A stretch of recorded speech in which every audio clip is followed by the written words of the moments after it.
Halo, semoga semua dalam keadaan sehat. Salam sejahtera ke kita semua. Perkenalkan, saya Jordi Putra. Kali ini saya mau mempresentasikan tentang sistem kendali menggunakan gelombang otak. Nah, pertama yang perlu kita ketahui adalah otak kita tersusun dari sel-sel saraf. Ketika sel-sel saraf ini hendak berkomunikasi dengan sel saraf yang lain, dia menghasilkan suatu senyawa kimia melalui ujung-ujung sinapsis. Sedikit review, sel saraf itu dia punya dendrit untuk menangkap sinyal, kemudian dia punya badan sel, kemudian dia punya akson yang ujungnya terdapat ujung-ujung sinapsis. Jadi ketika suatu sel hendak berkomunikasi dengan sel yang lain, dia menghasilkan sinyal yang kemudian akan ditangkap oleh dendrit dari sel yang selanjutnya. Nah, karena komunikasinya menggunakan senyawa kimia dan antara ujung sinapsis dengan dendrit itu tidak bersentuhan, maka ketika suatu aktivitas otak tertentu, misalnya pada suatu bagian tertentu dari otak menghasilkan senyawa kimia yang serupa, maka dapat terjadi perbedaan antara satu daerah dengan daerah yang lain, dan perbedaan itu menghasilkan suatu potensial listrik, ya. Perbedaan konsentrasi senyawa tersebut menghasilkan potensial listrik yang dapat merepresentasikan aktivitas otak di bagian tertentu. Nah, apa saintis adanya hal ini? Potensial listrik yang dihasilkan ditangkap oleh suatu alat bernama elektroencephalograph. Kemudian elektroencephalograph merepresentasikannya menjadi suatu bentuk gelombang, suatu grafik yang mencatat gelombang, ya. Gelombang otak pada manusia dikategorikan menjadi 5 bagian utamanya, yaitu gamma, beta, alfa, theta, dan delta. Masing-masing ini merepresentasikan aktivitas otak tertentu. Semakin aktif, maka frekuensinya semakin tinggi, sedangkan semakin pasif seperti yang delta ini, maka aktivitasnya semakin rendah. Gamma merupakan aktivitas yang mental yang paling tinggi. Biasanya ketika seseorang misalnya panik gitu atau ketakutan, maka kerja otaknya terpacu untuk semakin lebih cepat dan menghasilkan gelombang gamma. Beta dihasilkan ketika seseorang sedang aktif berpikir, misalnya dalam keadaan sehari-hari, membaca buku, nonton video, dan sebagainya. Nah, ini menghasilkan gelombang beta. Kemudian gelombang alfa dihasilkan ketika seseorang sedang relax, sedang santai, bahkan ketika seseorang yang hampir mengantuk.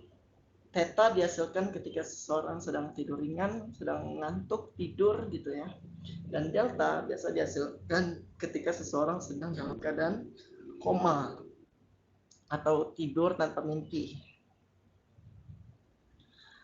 Nah, ini adalah contoh pembacaan sinyal gelombang otak yang ditangkap oleh EEG berupa suatu frekuensi gabungan dari frekuensi otak tertentu, ya. Nah, frekuensi ini dapat bisa diperoleh, gelombang otak ini bisa diperoleh menjadi frekuensi penyusunnya menggunakan suatu metode matematis, yaitu bernama Fourier transform.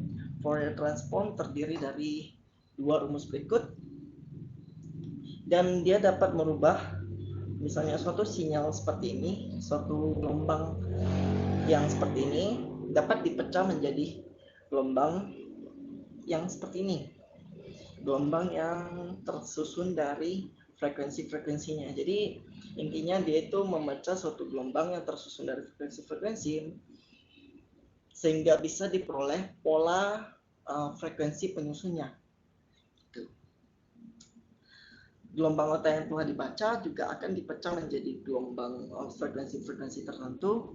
Apakah dia kategorinya adalah gamma, beta, alfa, theta, atau delta. Kemudian kita punya jaringan saraf tiruan. Jaringan saraf tiruan ini adalah salah satu model dari bidang machine learning, pembelajaran mesin, salah satu ranah dalam artificial intelligence, yaitu meniru cara proses informasi yang terjadi di sel saraf. Nah, sel saraf ini ya seperti yang sudah dijelaskan sebelumnya, terdiri dari dendrit, badan sel, dan akson. Nah, pada jaringan saraf tiruan ini memiliki struktur yang hampir sama, yaitu dia terdiri dari badan sel, kemudian dia punya akson terhubung dengan sel yang selanjutnya, dan dia memiliki suatu layer ya. Di sini di contoh ini dia memiliki layer input, kemudian layer tersembunyi, dan layer output. Nah, masing-masing akson ini memiliki weight. Jadi weight ini merepresentasikan seberapa sih dia punya informasi data yang dihasilkan dari suatu neuron, akan seberapa besar peluang dia untuk mempengaruhi output yang selanjutnya gitu. Jadi kalau nilai weight-nya itu kecil, berarti dia tidak akan terlalu mempengaruhi sel yang selanjutnya. Sedangkan kalau nilai weight-nya besar, maka dia akan lebih mempengaruhi output-nya. Jadi jaringan sel saraf tiruan ini terdiri dari banyak weight, dan di dalam badan neuronnya terdapat suatu fungsi aktivasi, yaitu suatu fungsi untuk memetakan input yang diperoleh, yaitu dari weight yang tadi atau dari input langsung, dipetakan menjadi suatu keluaran, suatu output. Suatu output ini nanti akan disalurkan ke sel yang selanjutnya. Nah, fungsi aktivasi ini ada beberapa macam. Nah, biasanya dikenal ada fungsi sigmoid, yaitu dia ketika nilai inputnya itu melebihi 0, maka dia akan semakin dekat ke 1, sedangkan ketika nilai inputnya itu di bawah 0, maka dia akan semakin dekat ke 0. Atau kalau dia inputnya adalah 0, maka dia akan menghasilkan nilai setengah atau 0,5. Ada juga fungsi lain seperti ReLU, yang dia itu kalau nilai inputnya adalah 0, maka dia akan mengeluarkan 0, sedangkan kalau dia inputnya adalah positif, maka dia akan mengeluarkan nilai input tersebut. Oke. Nah, jaringan saraf tiruan yang kita pakai, jaringan saraf tiruan biasanya umumnya terdapat dua proses, yaitu proses feed forward dari input kemudian ke hidden cell, kemudian ke output. Ini adalah proses prediksi keluaran. Kemudian dari keluaran tersebut, ketika kita misalnya menggunakan supervised learning atau pembelajaran yang kita memiliki outputnya, kita minta model kita untuk memprediksi outputnya. Nah, ketika outputnya berbeda dengan output yang kita inginkan, maka terdapat error. Error tersebut berarti bahwa si model kita ini harus melakukan pembelajaran lagi. Proses pembelajarannya itu yang melalui tahapan bernama backpropagation ini. Jadi dia akan mengkoreksi error dari output, kemudian satu persatu hidden cell-nya sampai ke input. Oke. Dia akan mengkoreksi nilai weight-nya, mencocokkan supaya bisa diperoleh output yang diinginkan. Jaringan saraf tiruan yang kita gunakan di sini adalah model jaringan saraf berulang atau dikenal dengan recurrent neural network. Recurrent neural network itu adalah seperti ini, sama seperti jaringan saraf tiruan. Dia memiliki input layer, kemudian ada hidden layer. Hidden layernya bisa terdiri dari beberapa layer, sama seperti yang JST tadi. Kemudian dia memiliki output layer. Bedanya adalah dia memiliki yang dinamakan sebagai hidden state. Artinya ini misalnya ini 3 adalah representasi dari cara kerja RNN. RNN yang sekarang dia membaca input sekarang, input yang saat ini sedang diperoleh. Tapi dia juga membaca nilai hidden state dari yang sebelumnya. Nilai hidden state yang sebelumnya akan mempengaruhi outputnya yang sekarang, dan outputnya yang sekarang menghasilkan suatu hidden state yang baru yang akan mempengaruhi output yang selanjutnya. Jadi jaringan saraf berulang ini cocok dipakai untuk memproses data yang sifatnya itu time series, atau antara satu data dengan data yang selanjutnya itu tuh memiliki suatu hubungan tertentu. Contohnya, misalnya kita mengucapkan suatu kalimat, kalau kita hanya membaca satu persatu kata, kita mungkin akan sulit untuk menentukan makna dari kalimat yang diucapkan gitu, yang kita dengar misalnya. Tapi ketika kita mendengarkan kalimat itu berurutan, maka kita bisa memperoleh maknanya, kita ngerti maknanya. Itulah yang dilakukan oleh recurrent neural network ini, dimana kita punya gelombang yang tadi kita baca. Nah, gelombang yang sebelumnya, frekuensi yang sebelumnya mungkin akan mempengaruhi frekuensi yang selanjutnya. Dan dari proses itu kita bisa membaca pola aktivitas otak, aktivitas gelombang yang dihasilkan. Model kita akan kita masukkan ke dalam suatu microcontroller. Microcontroller itu semacam PC kecil, dia terdiri dari suatu prosesor yang terbatas kapasitasnya, dan oleh karena itu kita memiliki keterbatasan secara memori dan kemampuan komputasi. Tapi keuntungannya adalah ukurannya lebih portable, lebih kecil gitu ya. Jadi kita bisa membuat suatu, misalnya kita hubungkan langsung dengan headset kita. Misalnya kita punya suatu headset untuk membaca nilai EEG ya, kita langsung hubungkan dengan microcontroller kita. Tapi biasanya jaringan saraf tiruan itu, apalagi untuk membaca yang kita inginkan, membaca pola aktivitas otak, itu cukup ribet ya, cukup besar modelnya ya, dan pelatihannya juga bakal lebih butuh data yang banyak. Artinya dia pelatihannya itu cukup membutuhkan kemampuan komputasi yang besar. Oleh karena itu kita mengikuti satu proses teknik implementasi AI ke dalam microcontroller, atau dikenal dengan istilah AI on the edge. Jadi AI on the edge ini, pertama modelnya dilatih di suatu komputer yang memiliki kemampuan komputasi yang lebih besar.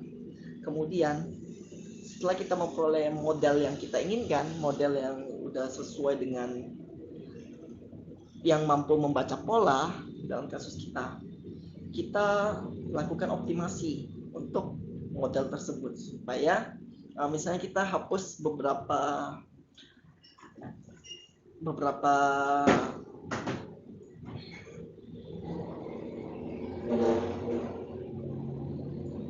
jaringan, beberapa saraf yang tidak berhubungan, yang tidak terlalu terpakai, kita kompres demikian rupa, kemudian kita hasilkan suatu file yang merepresentasikan model tersebut. File tersebut kemudian dimasukkan ke dalam AI, ke dalam microcontroller kita, lalu kita memperoleh hasilnya.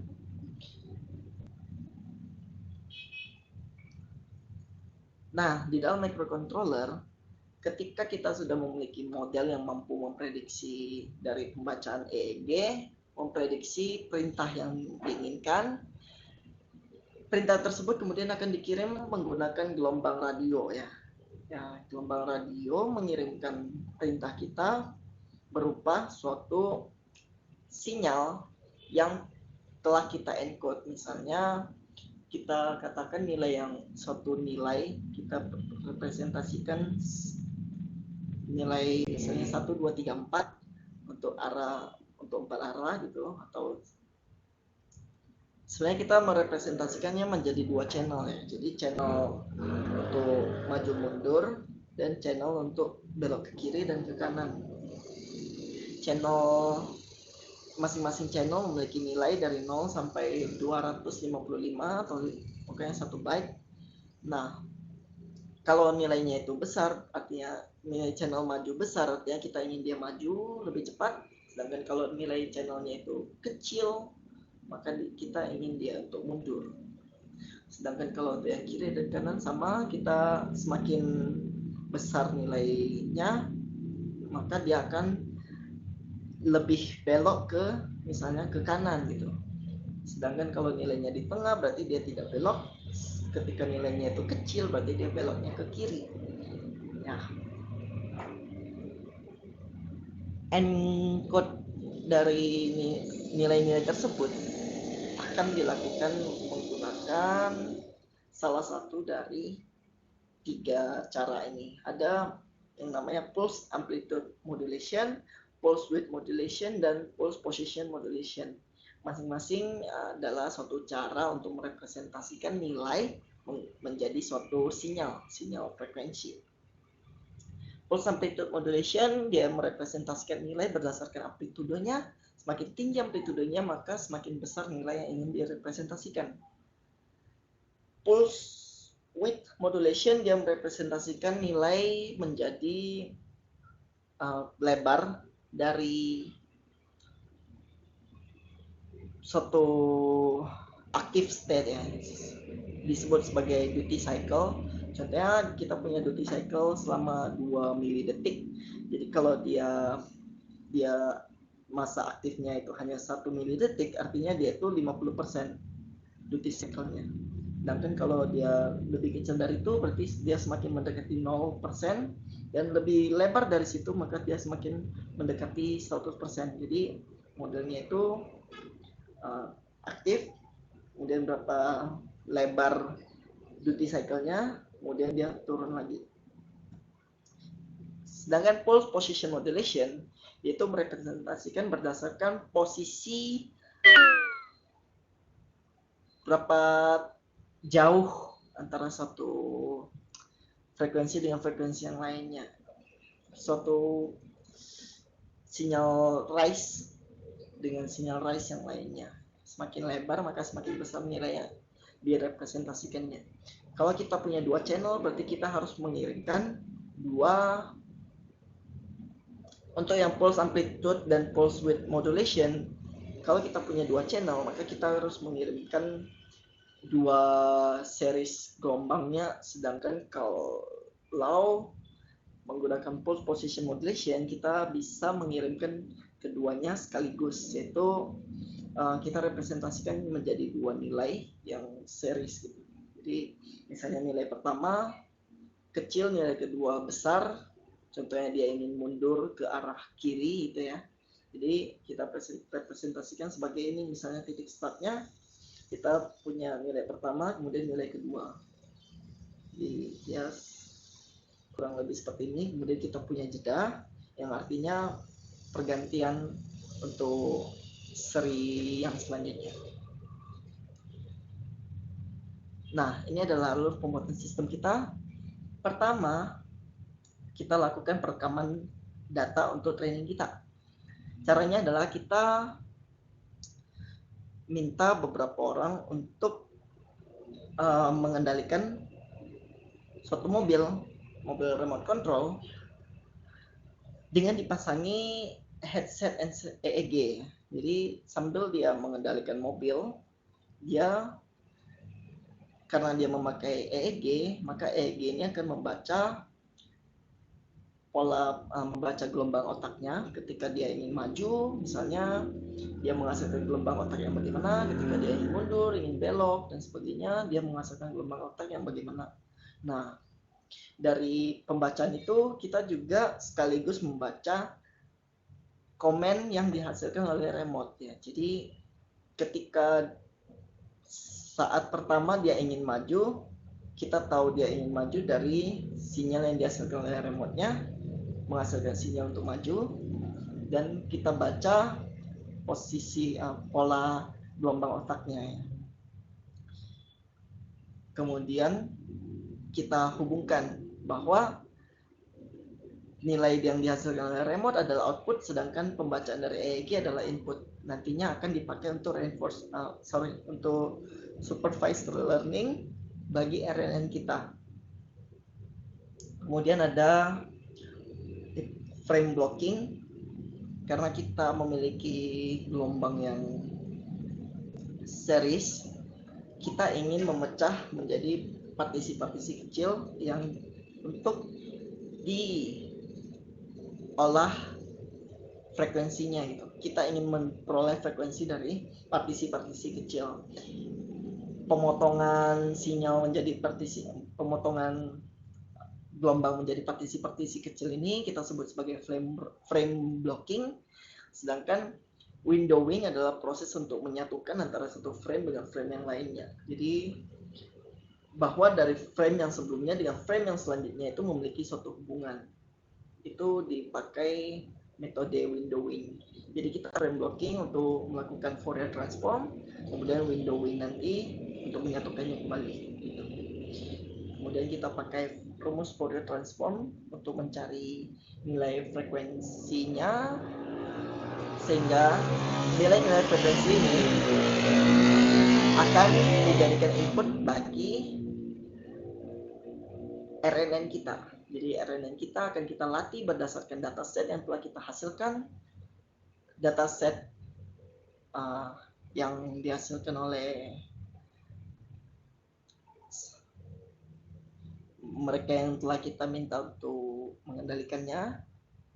Kemudian kita pakai untuk latih, lalu setelah kita mendapatkan model yang kita inginkan, maka kita menggunakan proses untuk memasukkannya ke dalam ke dalam microcontroller kita.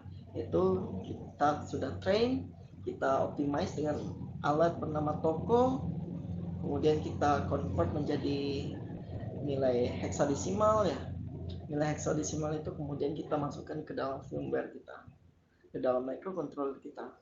Nantinya microcontroller itu akan kita tugaskan juga untuk menghasilkan nilai encode supaya dikirimkan menggunakan modul pengirimnya, modul pengirim radio.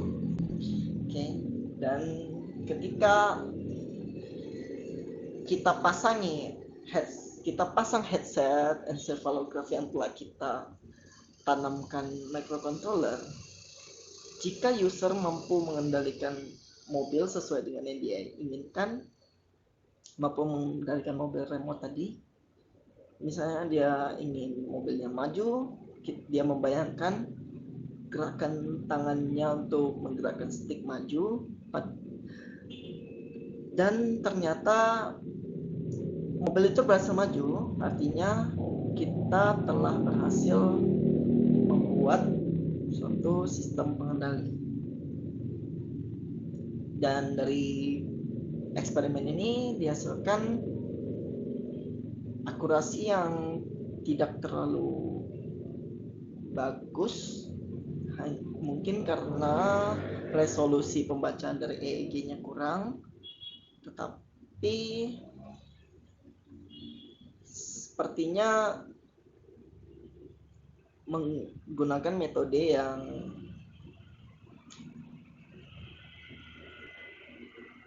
mungkin kalau alatnya lebih baik, kedepannya akan dan pelatihan yang lebih baik mungkin, dan teknik lain mungkin akan membuat nilai akurasinya semakin tinggi.